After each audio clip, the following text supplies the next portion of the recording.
Alicia, and today I'm bringing you day 23 of our church-wide Advent devotional series. We're going to talk about quieting your soul. Have you ever felt like you needed a vacation from your own head?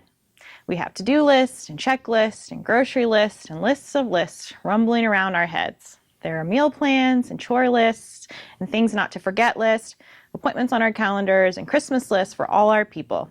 It gets pretty crowded in that small 6x6-inch space we call the brain. Yesterday, we talked about intentionally carving out time to be silent. So your time probably went something like this. And now I will quiet myself before the Lord. Oh, and I have to remember to send that email. Okay, deep breath. Back to quieting myself before the Lord. Is the oven on? I think I left the oven on. I should go check. 10 minutes later. Okay, now I'm definitely going to quiet myself before the Lord. Where's my Bible? Wait, I think I left it at Bible study. Okay, I'm going to text Sarah. Wait, where's my phone?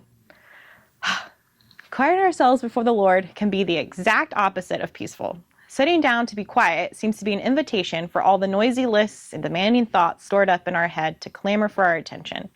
Like toddlers, our noisy thoughts can be very bossy and very needy. It takes practice to cultivate a quiet mind because it goes against culture and the world's unspoken pressure to be a human doing, but God created us as human beings. His greatest desire is just to be with us. This requires us to take every thought captive and be the boss of each and every one. Our minds are not the boss of us. Just like toddlers, we can give our minds everything they want when they want. We say when, where, and how. So, let's reflect. Just like all closets need a good cleaning every once in a while, so do our brains. Practicing the art of silence is one way to declutter the mind. Now, how do we respond to that? So, as you practice the art of silence again today, keep a paper nearby you to write down any random thoughts that are demanding your attention.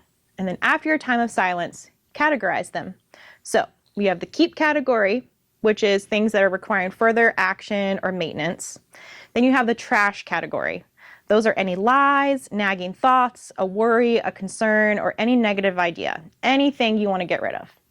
And then lastly, the donate category. So those are any needs, wants, hopes, or desires you need to surrender to God. Now let's look at what Scripture has to say. 2 Corinthians 10:5 says, "And every proud thing that is raised up against the knowledge of God, we take every thought captive to obey Christ." So, thanks for listening today, and we wish you a very Merry Christmas.